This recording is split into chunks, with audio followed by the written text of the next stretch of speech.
నమస్తే. నేను మీ Kalaratna Mallam Ramesh, senior journalist. కొద్ది రోజుల క్రితము పాస్టర్లు, క్రైస్తవ సోదరులు తెగరెచ్చిపోయి గొడవ చేశారు. కొంతమంది సోదరీమణులు కూడా. ఎందుకు? పాస్టర్ ప్రవీణ్ పగడాల తాగి చనిపోతే, ఆయన మోటార్ సైకిల్ బ్యాలెన్స్ తప్పి పడిపోతూ తాగి చనిపోతే, పాస్టర్ అంటే గౌరవంగా ఉండాలి. సరే, ఆయనకు తాగుడు అలవాటుంది. అది వ్యక్తిగతంగా కావచ్చు. కానీ వ్యక్తిగతంగా పాస్టర్లు కూడా కరెక్ట్‌గా ఉండాలి. తాగి డ్రైవింగ్ చేయటం రూల్స్ వ్యతిరేకం. ఆ నేపథ్యంలో ఆయన చనిపోతే అది దురదృష్టం. అందరూ బాధపడ్డారు. దాన్ని సాకుగా తీసుకొని పెద్ద గొడవ చేశారు. ఆయన ఎవరు హత్య చేశారని. దాన్ని అడ్డం పెట్టుకొని డబ్బులు వసూలు చేసుకోవడం కోసం ఏకధాటిగా యూట్యూబ్‌లలో వాళ్ళ నెంబర్‌లు ఇచ్చి మాకు ఆర్థిక సహాయం చేయండి అని కోరారు. ప్రచారం కోసం తహతహలాడారు. ఉవ్వెత్తున గొడవ చేశారు. అది హిందూ మతంట. ఇక్కడ విషయం చూసారా? అసలు హెచ్చరించింది పాస్టర్ ప్రవీణ్, గతంలో వార్నింగ్ ఇచ్చింది ఎవరంటే ముస్లిం వర్గాల వారు ఇచ్చారు. కానీ అక్కడ ముస్లింలు మనం ఒకటే, ముస్లింలు క్రిస్టియన్లు ఒకటే, హిందువులే శత్రువులు, ముస్లింలు చంపరు, హిందువులే చంపారు. అసలు అసలు ఆడ ఎలా చనిపోయింది తెలిసిన తర్వాత, పోలీసు దర్యాప్తులో తెలిసిన తర్వాత, ఆయన వీడియోలు బయటపడ్డ తర్వాత కూడా గొడవ చేశారు. కానీ ఇప్పుడు కాశ్మీర్లో మొన్న పహల్గామ్లో చంపబడ్డ వాళ్ళల్లో క్రిస్టియన్ కూడా ఉన్నాడు. ఒక ఆయన ముస్లిం కాదని చెప్పి, నేను క్రిస్టియన్ అండి, నాకు ముస్లిం సంబంధించినటువంటి ఏదైతే మీరు చెప్పమన్నారో అది నాకు రాదు అని చెప్పగానే చంపేశారు. క్రిస్టియన్ అని చెప్పినా చంపారు. ఇక్కడేమో ముస్లిమ్స్, క్రిస్టియన్ మనం ఒకటి, దాయాదులము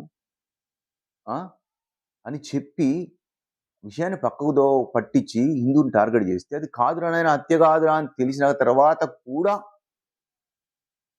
కేపాల్ గారు కానీ, తర్వాత మాజీ ఎంపీ హర్షకుమార్ గారు కానీ, ఇంకా బుడ్డబుడ్డోళ్ళు ఉన్నారు డబ్బుల కోసం ఎగబడే వాళ్ళ పేరు చెప్పదలుచుకోండి నేను. ఎందుకంటే చిల్లరగా ఆ చోట పాస్టర్ల పేరు చెప్పి అది ఏదో పెద్దవాళ్ళని నాకు అంత ఇష్టం లేదు.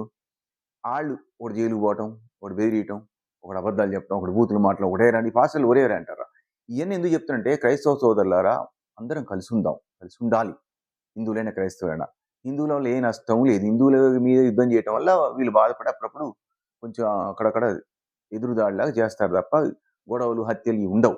అది తెలుసు అందరికీ. హిందువుల నుంచి గొడవ లేదు కాబట్టి మత మార్పిడి ఎవరైనా హిందువులే మారుతారు. ఓల్డ్ సిటీపై మార్చరు. ఎందుకంటే వాళ్ళకి అంటారు. ఇప్పుడు నేను చెప్పదలుచుకుంది ఏంటంటే, కాశ్మీర్లో మొన్న క్రైస్తవ సోదరుని కూడా చంపిన తర్వాత హత్య చేయకుండా యాక్సిడెంట్ అయి ప్రవీణ్ పగడాల గారు చనిపోతేనేమో హత్య అని గొడవ చేసి, నిజమైన హత్య అక్కడ జరిగితే నోరు మూసుకున్నారు. ఏం మాట్లాడలేదు. ఇంత గొడవ చేయట్లేదు. మా క్రైస్తవ సోదరుని చంపారు. ఎందుకు ఇలా గొడవ చేస్తే, రెండోది హిందువులకు వ్యతిరేకత కాబట్టి ముస్లిమ్స్, క్రైస్తవులు ఒకటి అంటున్నారు కాబట్టి అంటున్నారు మీరు. అక్కడ చంపాడు, అక్కడ చంపిన అతను ముస్లిము, టెర్రరిస్టు. ముస్లిం అనగా ముస్లిమ్స్ అందరు ఫీల్ కావద్దండి. ముస్లిమ్స్, హిందువులు, క్రిస్టియన్లు కలిసి ఉండాలి. ఇక్కడ సబ్జెక్ట్ వరకే మాట్లాడుతున్నా. అక్కడ క్రిస్టియన్ అని తెలిసినా కూడా చంపాడు. మరి ఆయనకు లేని ఐక్యత ఇక్కడ వీళ్ళకి ఎందుకు అంటే, ఐక్యత కాదు పాడు కాదు, డ్రామా. ఐక్యత ఉంటే అప్పట్లో అంతకుముందు ఈ ముస్లిం వర్సెస్ క్రిస్టియన్ అనేది యూట్యూబ్లో నడుస్తుందా? ఈ పాస్టర్ ప్రవీణ్ ఆయన్ని ముస్లిం వర్గానికి సంబంధించినటువంటి మహమ్మద్ ప్రవక్త మీద వ్యాఖ్యలు చేస్తాడు. చేయడు. వాళ్ళకి సఖ్యత లేదు. కానీ వాళ్ళతో పెట్టుకుంటే గొడవ, వార్నింగ్ ఇస్తారు, చంపుతారు అవసరమైతే. హిందువులు అయితే మెత్తగున్నారనేది నానుడి, అందరికీ తెలుసు. మరి ఎందుకు ఇలా? నిజంగా చంపిన తర్వాత మీరేం మాట్లాడేది, గొడవ చేయట్లేదు. కనీసం పెద్ద సభలు, చర్చలు కూడా పెట్టడం సైలెంట్గా ఉన్నారు. అంటే టెర్రరిస్టులు ముస్లిమ్స్ అయితే చంపొచ్చు, హిందువులు చంపపోయినా గొడవ చేయాలి, హిందువులు బదనం చేయాలి అనుకుంటే మరి అండర్స్టాండింగ్ పోద్ది కదా. ఇలా తప్పుడు విధానాలు మానేసి పాస్టర్లు, క్రైస్తవ సోదరులు మారండి. అందరు కాదు, మంచివాళ్ళు చాలా మంది ఉన్నారు. మంచి వాళ్ళ గురించి చెప్పట్లేదు. మొన్న పాస్టర్ ప్రవీణ్ పగడాల హత్యని తెలిసిన తర్వాత కూడా గొడవ చేయబోయారే, వాళ్ళ గురించి మాత్రమే మాట్లాడుతున్నాడు. ఏది హత్య సారీ, మొన్న పాస్టర్ ప్రవీణ్ పగడాల హత్య కాదు అని తెలిసినా కూడా గొడవ చేయబోయారు కదా. హత్య కాదని తెలిసి గొడవ చేస్తారండి? అది చాలా తప్పు. అలా గొడవ చేశారు. మరి హర్షకుమార్ గారు తెలిసిన తర్వాత కూడా కానీ నిజమైన హత్య అని తెలిసిన తర్వాత కాశ్మీర్ సంబంధించి అసలేం మాట్లాడట్లేదు. ఈ విధానం విడనాడాలి. ఎవరు తప్పు చేస్తే వాళ్ళని ప్రశ్నించొచ్చు. తప్పు చేయకపోయినా తప్పు అంటగట్టి ప్రచారం కోసం, ఫోకస్ కోసం, ఫారిన్ ఫండ్స్ కోసం, లేకపోతే లోకల్‌గా దశమ భాగాల కోసం, సెల్ ఫోన్ ద్వారా మరి యూట్యూబ్ ద్వారా నంబర్ ఇచ్చి డబ్బులు దబ్బడం కోసం పెద్దగా అరిసి కేకలు పెట్టి అవసరమైతే జైలుకి పోయి ఈ విధానం మంచిది కాదు. శాంతి అనేది పేరు క్రైస్తవ మతం అంటే శాంతి. శాంతి పక్కకు నెట్టి అశాంతిని నెలకొల్పబెట్టేటువంటి క్రైస్తవ సోదరులు గాని, లేకపోతే పాస్టర్లు గాని మారండి.